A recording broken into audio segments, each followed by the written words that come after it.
माझे वडील मला नेहमी म्हणायचे, जसं मी आधी सांगितलं, की आपला जन्म काहीतरी जगाच्या पाठीवर नाम उमटवण्याकरिता झालंय.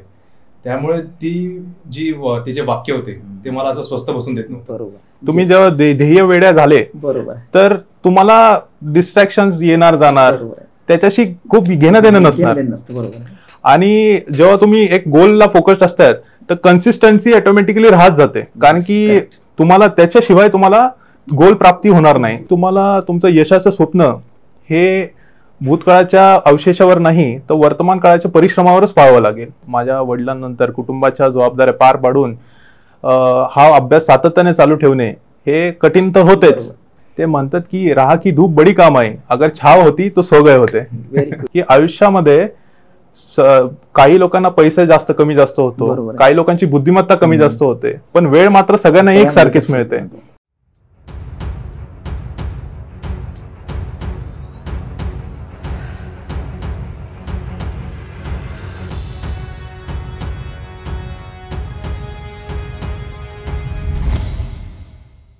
नमस्कार विद्यार्थी मित्रांनो, इन्फिनिटी इंजिनिअरिंग अकॅडमीच्या यूट्यूब चॅनलवरती मी प्रमोद देशकरी आपणा सर्वांचं स्वागत करतो.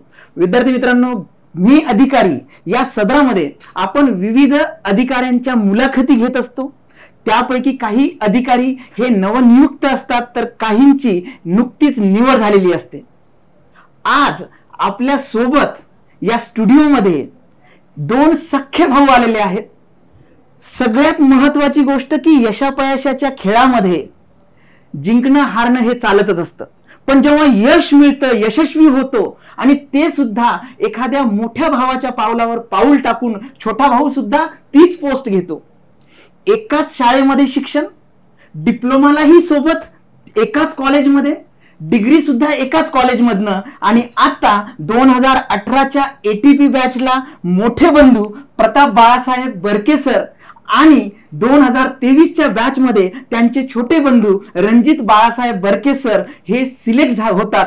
आणि हा एक दुग्ध शर्करा योग म्हणावा लागेल. आणि ते आज आपल्या स्टुडिओमध्ये आपल्या सर्वांना मार्गदर्शन करण्यासाठी आपल्याला लाभलेले अधिकारी आहेत, यासारखी दुसरी चांगली गोष्ट नाही. तर सर, मी इन्फिनिटी परिवारातर्फे स्टुडिओमध्ये मी दोघांनाही वेलकम करतो.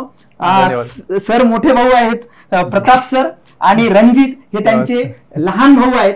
2018च्या असिस्टंट टाउन प्लॅनर या स्पर्धा परीक्षेमध्ये त्यांनी यश मिळवलंय आणि त्यांच्याच पावलावर पाऊल टाकून रणजितनी सुद्धा 2023 मध्ये यश मिळवलंय. सुरुवातीपासूनचा आतापर्यंतचा प्रवास आपण उलगडणारच आहोत. सगळ्यात पहिल्यांदा माझा प्रताप सरांना प्रश्न आहे. सर, हा प्रवास कसा वाटला? माझा MPSCचा प्रवास तसा खूप खडतर होता. वडील वारले होते, त्यामुळे जबाबदारी आली होती मोठा भाऊ म्हणून माझ्यावर. त्यानंतर मग जॉब केला मी प्रायव्हेटमध्ये.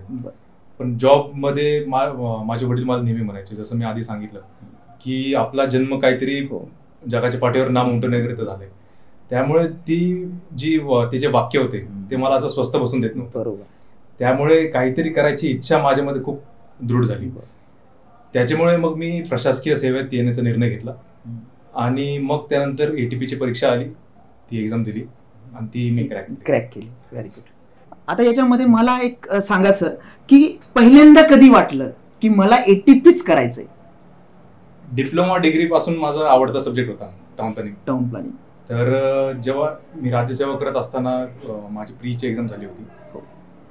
प्री एक्झाम झाल्यानंतर मग ATPची ऍड आली. तेव्हाच मी ठरवलं की ही परीक्षा, ही पोस्ट आपल्यासाठी झाली. 2017चं तुमचं पासआउट आहे आणि 2018ची ATPची पोस्ट तुम्ही काढली. म्हणजे हे खूप ज्याला आपण म्हणतो की सक्सेस जो स्कोर होता तो इन्स्टंट आणि परफेक्ट होता. म्हणजे खूप कमी वेळामध्ये तुम्ही तयारी केली आणि या स्टेजला सुद्धा आला. तुमचं मार्गदर्शन तुमच्या बंधूंना नक्कीच लाभलं असेल. तुम्ही तुमच्या फॅमिलीबद्दल काय सांगाल?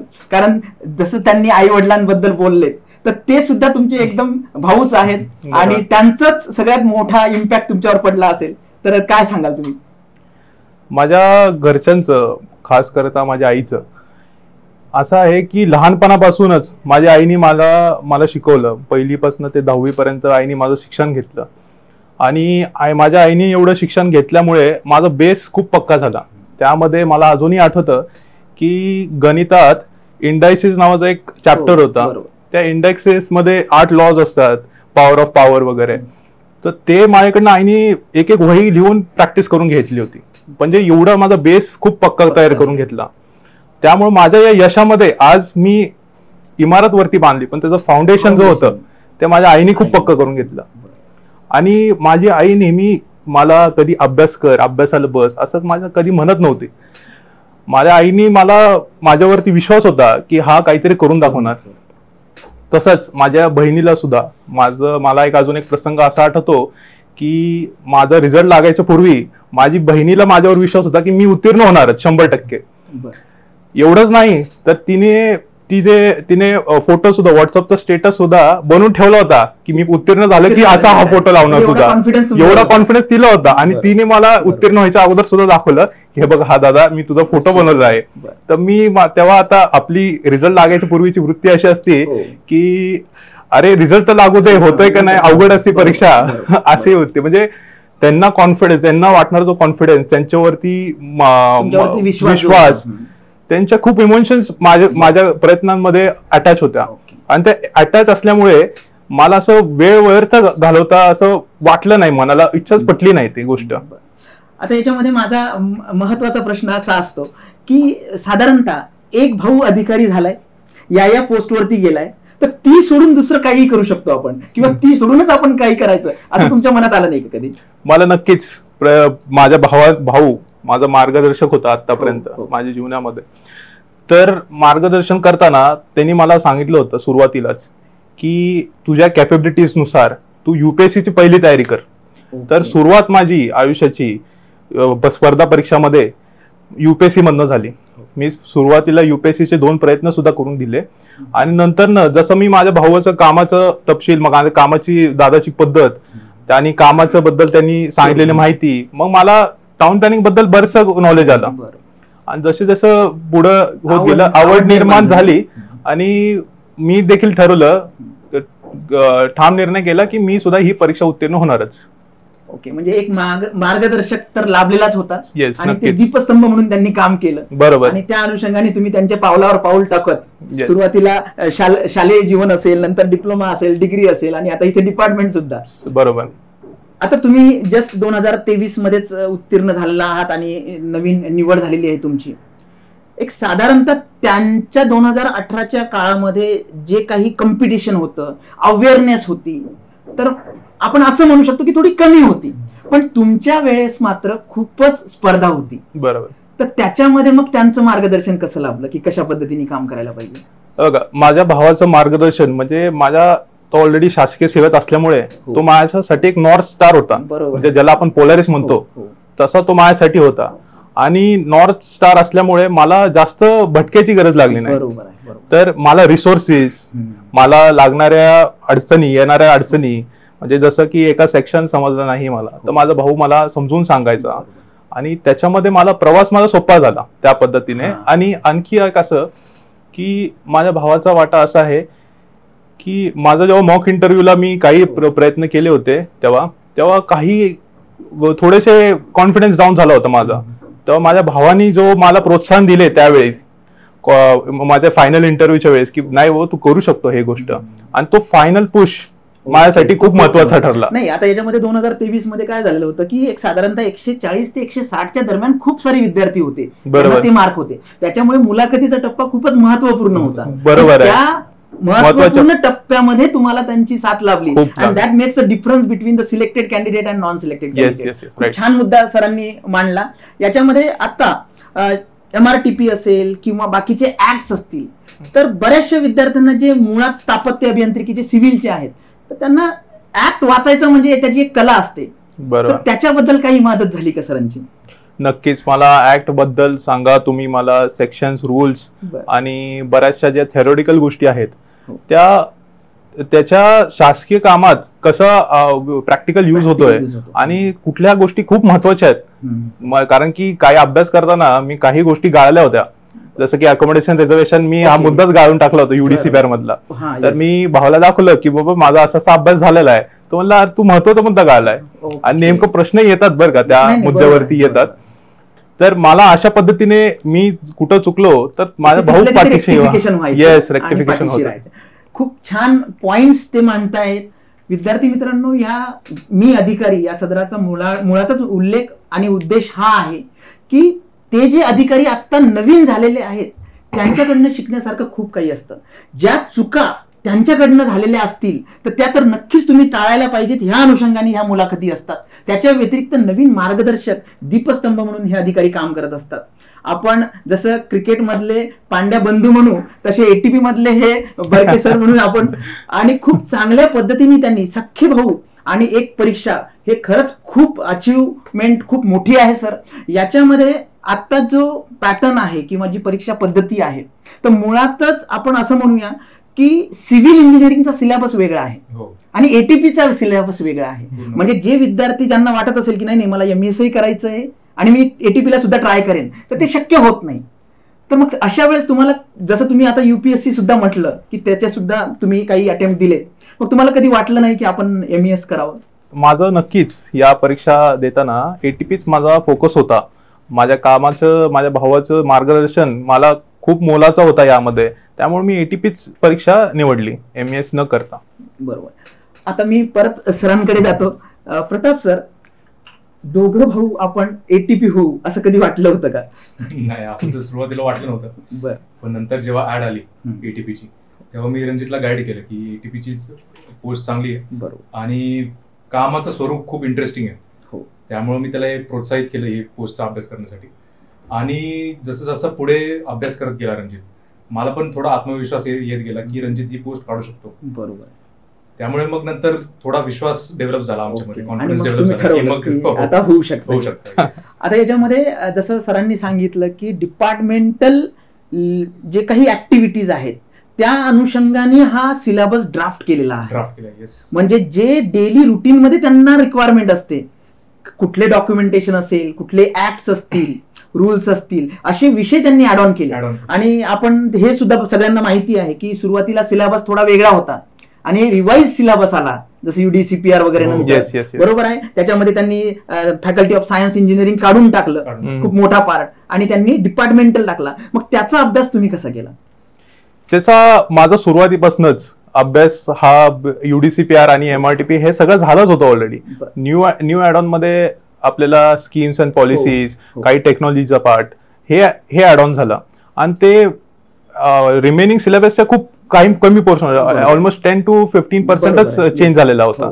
आणि तो 10-15% अभ्यास तो मी स्वतःहून असं इकडून तिकडून नाही का, असं स्पेसिफिक मटेरियल असं काही अवेलेबल नव्हतं. मी मटेरियल पहिलं गोळा केलं, त्याच्या नोट्स बनवल्या चांगल्या पद्धतीने, आणि नोट्स काढून ते फक्त तेवढंच रिवाइज केलं, आणि परीक्षेला त्याची खूप मदत झाली. नक्कीच. 2018ला तुम्ही ती एक्झाम दिली होती, त्यावेळेस तुमचं एक साधारणतः अभ्यासाचं स्वरूप कसं असायचं? म्हणजे दिवसाचे किती तास, असं काही होतं की जेवढा करायचा तेवढा परफेक्ट करायचा, असं काही होतं? माझे राज्यसेवाचा अभ्यास करताना माझं सवय लागली होती मला, म्हणजे रोज 10 तास अभ्यास करायची सवय होतीच. तीच सवय मी कंटिन्यू ठेवली आणि रोज 10 तास अभ्यास करून मग क्रॅक केली एक्झाम. सर 10 तास अभ्यास करायचे आणि प्रॉपर वेनी त्यांचं प्लॅनिंग होतं आणि एक्झिक्युशन होतं. तर तुम्ही तेच फॉलो केलं की तुमचा काही वेगळा पॅटर्न होता एक दिवसाचा? नाही, माझा पूर्णपणा वेगळा होता. माझ्या भावाचं जसं होतं त्याला घरी म्हणून मी नाही करायचं. नाही, तसं काही नाही. घरी अभ्यास करायची सवय होती मला. घरी अभ्यास करता जमायचं नाही. मी लायब्ररीमध्ये जास्त करून अभ्यास करायचो. आणि लायब्ररी फोकस्ड अभ्यास मध्ये तिथं माझं फोनचं डिस्ट्रॅक्शन, म्हणजे फोन आला जरी कोणाचा तर मी फोन कोणाचा घेत नव्हतो. माझा जेव्हा अभ्यासाचा ब्रेक होईल त्यावेळेस मी त्यांना कॉल बॅक करायचो. आणि माझं असं कामाचं होतं, माझ्या अभ्यासाचं असं आहे की माझे वीकली आणि मंथली टार्गेट्स फिक्स असायचे, आणि ते डेली मी अचीव्ह करायचा खूप प्रयत्न करायचो. आणि मग माझा असं दिवसाचा अभ्यासाचा तास असं फिक्स नसायचा. तर मग माझा कधी कधी अभ्यासात 4 तासात देखील व्हायचा, आणि कधी कधी मग 12 तास लागले तरी. आणि असं व्हायचं की अभ्यास जोपर्यंत होत नाही तोपर्यंत करायचा. बरोबर आहे, म्हणजे चेन पडत नसेल. आणि तसंच पडलं नाही, चेन पडलं नाही तर सिलेक्शनला खूप कॉन्फिडन्स निर्माण होतो आपल्याला. आता या केसमध्ये तुम्ही जसं म्हटलं की माझा ही सिस्टीम होती आणि त्या पद्धतीने मी अभ्यास करायचो. ऍडव्हर्टाइजमेंटच्या अगोदर एक जनरल नोटिफिकेशन म्हणा किंवा RTIच्या माध्यमातून माहिती पडलं की आता जागा येणार आहे, त्यानंतर कितीतरी दिवसानंतर ऍडव्हर्टाइजमेंट आली आणि बरं. त्यानंतर जो एक मोठा स्पॅन होता, बरं. खूप दिवस परीक्षाच झाली नाही. हम्म. तर तुम्ही त्या मोठ्या काळामध्ये तुमची जी सातत्य आहे किंवा कन्सिस्टन्सी आहे ही कशी मेंटेन केली? कारण आमचा अनुभव जो आहे की ऍडव्हर्टाइजमेंट आल्यानंतर कितीतरी दिवसांनी एक्झाम झाली, बरोबर आहे. मध्ये सिलेबस चेंज झाला, सगळं झालं. मग बऱ्याचशा विद्यार्थी थोडे नाराज झाले, काहींनी जॉब सोडले होते ते थोडेसे झाले. तर तुम्ही ते मेंटेन कसं केलं सातत्य मेंटेन करायचं सिक्रेट आहे की तुम्ही you should be love your गोल. तुम्ही जेव्हा ध्येय वेड्या झाले, बरोबर, तर तुम्हाला डिस्ट्रॅक्शन येणार जाणार, त्याच्याशी खूप घेणं देणं नसणार. बरोबर. आणि जेव्हा तुम्ही एक गोलला फोकस्ड असतात तर कन्सिस्टन्सी ऑटोमॅटिकली राहत जाते, कारण की तुम्हाला त्याच्याशिवाय तुम्हाला गोल प्राप्ती होणार नाही. ते तर तुम्हाला माहिती असते, म्हणजे आपल्या आत्म माहिती असते बरोबर आपल्याला स्वतःला. तर अशा पद्धतीने मी माझी कन्सिस्टन्सी ठेवली. आणि दुसरा मुद्दा म्हणजे मी जर्नलिंग पण करायचो की मी खरंच अभ्यास करतोय का, किती इफेक्टिव्ह अभ्यास चाललाय माझा, म्हणजे लिहून ठेवायचो की अशा पद्धतीचा माझा अभ्यास झाला आज, आणि एवढ्या तासाचा झाला, एवढा इफेक्टिव्ह झाला. आणि मग कन्सिस्टन्सी तुम्हाला थांबवतो. हे खूप वेगळं सरांनी नमूद केलेलं आहे. विद्यार्थी मित्रांनो, बऱ्याच जणांना डायरी लिहायची वगैरे सवय असते, तर अभ्यासाच्या बाबतीत आपली काय प्रोग्रेस आहे आणि ती प्रोग्रेस आपण व्हॅल्युएट केलेली आहे याच्यासारखं दुसरं, कारण आपल्याला माहिती असतं की पेपर कसा गेलेला आहे. बरोबर आहे. खूप चांगली गोष्ट तुम्ही आमच्या विद्यार्थी मित्रांना सांगितली. आता याच्यामध्ये आपण शेवटच्या टप्प्यावरती आलेलो आहे मुलाखतीच्या. खूप प्रयत्न करावे लागतात, जसं मी मगाच सांगितलं की मागची मेहनत माहिती नसते. बरं. पण असे काही विद्यार्थी असतात की ते ध्येय वेळे असतात, त्यांना व्हायचं असतं, फक्त मार्गदर्शक लाभत नाही. मग अशा वेळेला जे विद्यार्थी ज्यांना आता वाटतं की आपल्याला एटीपी व्हायचंय, तर अशा विद्यार्थ्यांना सर तुम्ही पहिल्यांदा काय मार्गदर्शन कराल? सर्वप्रथम तर तुम्ही एटीपीचे जे टेक्स्ट बुक्स आहेत ते वाचायला तुम्ही सर्वात पहिले चालू करा. जे बेसिक कन्सेप्ट आहेत टाउन प्लॅनिंग रिलेटेड ते तुम्ही सर्वात प्रथम क्लिअर करून घ्या. सर्वप्रथम तर हे सांगत मी, ऍक्ट्सच्या भानगडीत सध्या तरी पडू नका. ठीक आहे, ऍक्ट्स समजणं थोडंसं क्लिष्ट आहे, पण तुम्ही ते नंतरच्या स्टेजला घ्या. त्यानंतर नेक्स्ट स्टेज तुम्ही व्हॅल्युएशन घेऊ शकता. व्हॅल्युएशन मध्ये जे बेसिक कन्सेप्ट आहेत ते तुम्ही घेऊ शकता. ते समजल्यानंतर मग तुम्ही ऍक्ट्सकडे प्रोग्रेस करा. ऍक्ट्स मध्ये पण तुम्ही मराठीमध्ये पण अवेलेबल असतात आणि इंग्लिशमध्ये पण अवेलेबल असतात. मराठीमध्ये आणि इंग्लिशमध्ये तुम्ही असं कोरस्पॉन्ड केला, तुम्हाला कळून जाईल त्याचा अर्थ काय, मिनिंग कळेल. असं आहे, कारण इंग्लिशमध्ये तुम्ही सरळ सरळ वाचला, तुम्हाला ती क्लिष्ट भाषा कळणारच नाही. बरोबर. त्यामुळे मराठीमध्ये वाचून त्याच्यासोबत कोऑर्डिनेट करा. हा सुद्धा एक खूप महत्वाचा पॉईंट आहे विद्यार्थी मित्रांनो.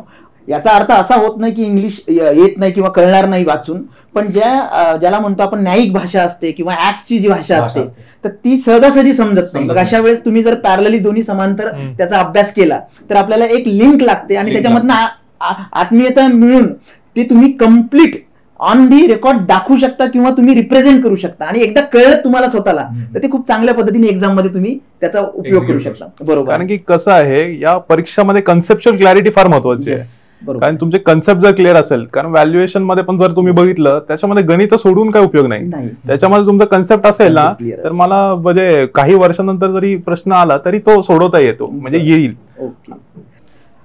याच्यामध्ये तुम्ही असं म्हटलं होतं की युपीएससीचे मी अटेम्प्ट केलेत, बरोबर आहे. तर डेफिनेटली त्याच्याकडनं तुम्ही इकडे शिफ्ट झालात आणि इथे सक्सेस मिळालं. मग अशा वेळेला काही एक फील्ड करतो आपण, थोडीशी निराशा पदरी पडते किंवा होतं. मग अशा वेळेला तुम्हाला काय वाटतं की कशा पद्धतीने हे सगळं ट्रॅक केलं पाहिजे? कारण त्याचा आमच्या विद्यार्थ्यांना हा फायदा होईल की जे विद्यार्थी एखादी परीक्षा देतात पण सक्सेस नाही मिळत कधी कधी, पण ओव्हरकम करून जसं तुम्ही आता ही पोस्ट मिळवली आहे, तर त्याच्यासाठी काय मार्गदर्शन कराल? मी युपीएससीला सुरुवातीला जसं इंजिनिअरिंग नंतर युपीएससीची सुरुवात केली प्रवासाची, तेव्हा मी 2 प्रयत्न दिले आणि प्रयत्नानंतर मला अपयश आलं. मी अंतिम ध्येयापर्यंत माझं पोहोचू शकलो नाही. तर कसं आहे की तुम्हाला तुमचं यशाचं स्वप्न हे भूतकाळाच्या अवशेषावर नाही तर वर्तमान काळाच्या परिश्रमावरच पाहावं लागेल. Very good. आणि ते जेव्हा तुम्ही बघता, तुम्हाला न खचता यासाठी परत प्रोत्साहन निर्माण करून तुम्हाला या परीक्षेसाठी तयारी केली पाहिजे.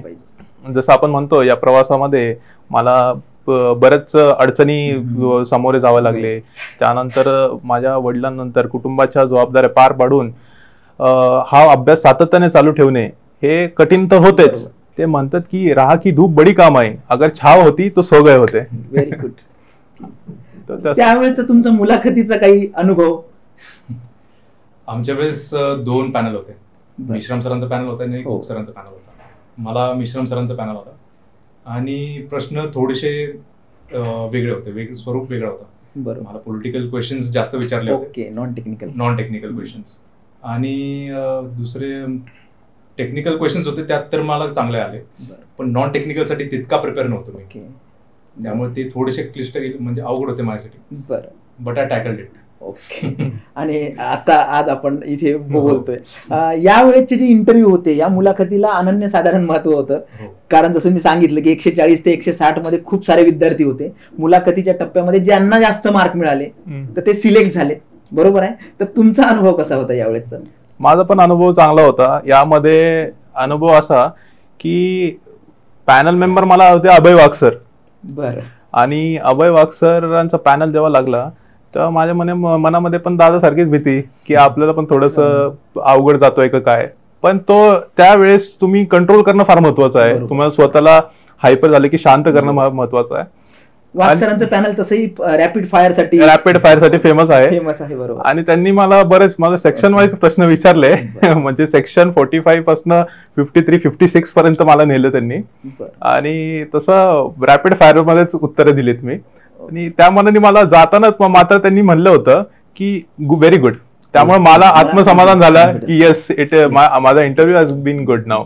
आणि जेव्हा आपण मॉक इंटरव्ह्यूज देतो या परीक्षेसाठी, मुलाखतीसाठी, आणि ते खूप फायदेशीर ठरतात. भले ते आपल्याला सर रागवतील, मॉक इंटरव्ह्यू मध्ये होऊन जाईल ते, पण जेव्हा आपण मेन एक्झाम फेस करतो, जेव्हा मेन मुलाखत, जेव्हा पॅनल मेंबर समोर आपण बसतो, तेव्हा ते खूप हाय क्वालिफाईड पॅनल असतो. आपल्या त्यामध्ये मनामध्ये भीती असते, पण ते ऑलरेडी आपण फेस केल्यामुळे आपल्याला ती भीती कमी होते आणि त्याचा नक्कीच फायदा आपल्याला त्या कॉन्फिडन्स मध्ये झळकतोच. ओके. नाही, मॉक इंटरव्ह्यूचा फायदा होतोच होतो. अडसूळ सर असतील, NB पासलकर सर असतील, आपण इथे मॉक जे घेतले होते, बऱ्याचशा विद्यार्थ्यांनी आम्हाला इथे बाहेर जाऊन जेव्हा फीडबॅक देतात तर तेव्हा विद्यार्थी म्हटले की सर एवढं अग्रेसिव्हपणे असतो का इंटरव्ह्यू.